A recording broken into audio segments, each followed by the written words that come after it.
مسند امام احمد کے اندر یہ واقعہ موجود ہے، اور امام جلال الدین سیوطی رحمت اللہ علیہ نے خصائص کبریٰ کے اندر بھی لکھا۔ شب معراج نبی کریم صلی اللہ علیہ وسلم جب تشریف لے جا رہے ہیں، ایک ایسے مقام سے گزر ہوا، آقا کریم علیہ السلام کا ایک ایسی قبر سے گزر ہوا جو کہ اس قبر سے ایک عظیم خوشبو آ رہی تھی۔ نبی کریم علیہ السلام نے جبریل امین سے کہا، اے جبریل، یہ کون سا مقام ہے اور اس مقام سے یہ خوشبو کیسی آ رہی ہے؟ تو جبریل امین نے عرض کی کہ یا رسول اللہ، یہ مقام وہ مقام ہے کہ اس مقام پر فرعون کی ایک باندی اور اس کی بچیوں کی ہڈیاں اس مقام پر دفن ہے۔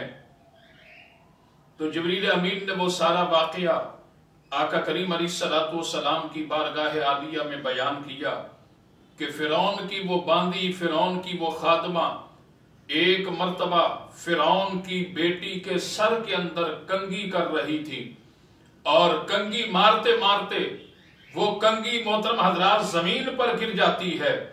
تو فرعون کی باندی نے اس زمین سے جب کنگھی اٹھائی تو اس نے پڑھا بسم اللہ الرحمن الرحیم، یعنی اللہ رب العالمین کے نام لے کر کے، یعنی اللہ رحمان اور رحیم، اللہ کا نام لے کر کے اس نے کنگھی کو زمین سے اٹھایا۔ اور جب فرعون کی بیٹی نے یہ سنا کہ ہماری باندی نے اللہ رحمان اور رحیم کا نام لیا ہے، تو اس نے پوچھا کہ تمہارا مقصد کیا ہے یہ اللہ رحمان اور رحیم کا نام لے کر کے؟ کیا میرے باپ کے علاوہ بھی کوئی رب ہے؟ میرے باپ کے علاوہ بھی کوئی خدا ہے؟ تو اس باندی نے کہا قالت نعم، ہاں تمہارے باپ کے علاوہ، فرمایا کہ وہ رب میرا بھی اللہ ہے، وہ تمہارا بھی اللہ ہے، اور تمہارے باپ کا بھی اللہ ہے، بلکہ وہ سارے جہانوں کا پروردگار عالم ہے۔ محترم حضرات، اس بچی نے جا کر کے، فرعون کی بیٹی نے جا کر کے یہ ساری بات، یہ ساری خبر اپنے والد فرعون کو بتائی، اور فرعون نے اس باندی کو طلب کر لیا اور پوچھا کہ یہ بتا کہ تو میرے علاوہ کسی اور کو خدا مانتی ہے؟ میرے علاوہ تو کسی اور کو اللہ مانتی ہے؟ تو لہٰذا اس عورت نے فرعون کے سامنے جا کر کے کہا کہ ہاں میں تو اس رب کو رب مانتی ہوں جو میرا بھی رب ہے، جو تیرا بھی رب ہے، اور سارے جہانوں کا پروردگار عالم ہے۔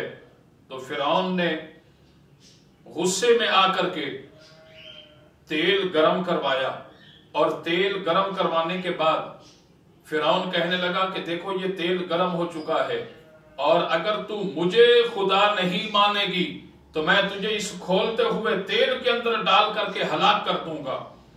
تو اس عورت نے کہا کہ آپ مجھے اس تیل میں ڈالیں یا نہ ڈالیں، میں اس رب کو مانتی ہوں جو سارے جہانوں کا پروردگار عالم ہے۔ اور اس کے بعد مسند امام احمد کے اندر ہے کہ اس کی بچیاں تھیں، اور امام جلال الدین سیوطی نے خصائص کبریٰ کے اندر لکھا اس کا ایک بیٹا تھا جسے اس تیل کے اندر ڈالا گیا۔ میں مسند امام احمد کی روایت آپ کی سماعت کی نظر کرتا ہوں۔ اس فرعون نے اس سے ڈالنے کے بجائے اس کی ایک بچی کو اس کھولتے ہوئے تیل کے اندر ڈالا۔ مقصد اس کا یہ تھا، کیونکہ ماں باپ اگرچہ خود کسی تکلیف کے اندر مبتلا ہوتا ہے تو وہ اپنی تکلیف تو برداشت کر لیتا ہے، پر اولاد کی تکلیف وہ برداشت نہیں کر سکتا۔ تو اس لیے یہ ایک انسانی فطرت ہے۔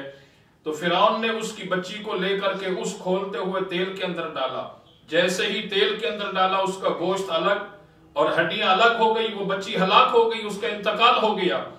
اور مقصد یہ تھا کہ یہ اپنی بچی کو اپنی نگاہوں کے سامنے مرتے ہوئے دیکھے گی، تو لہٰذا مجھے یہ خدا مان لے گی۔ اس عورت نے کہا کہ نہیں، میں تو اس رب کو رب مانتی ہوں جو سارے جہانوں کا پروردگار عالم ہے۔ اس کے بعد اس نے دوسری بچی کو بھی اس تیل کے اندر ڈال دیا، وہ بھی ہلاک ہو گئی۔ تیسری بچی جو کہ دودھ پینے والی معصوم بچی تھی، اس سے بھی لے کر کے اس نے اس تیل کے اندر ڈالا، اور آخر میں اس عورت کو بھی اس نے تیل کے اندر ڈال دیا، وہ بھی اس کے اندر جو ہے وہ جل کر کے ہلاک ہو گئی۔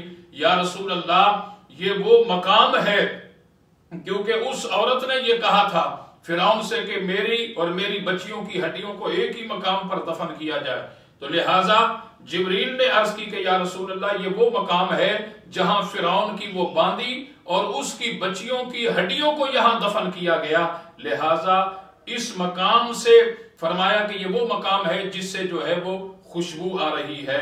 تو لہذا فرعون کی وہ باندی جس نے اللہ کے نام پر اپنی اور اپنے بچوں کی جان قربان کر دی تھی، محترم حضرات جب اس سے قبر میں دفن کیا گیا تو اس کی قبر سے خوشبو آ رہی ہے۔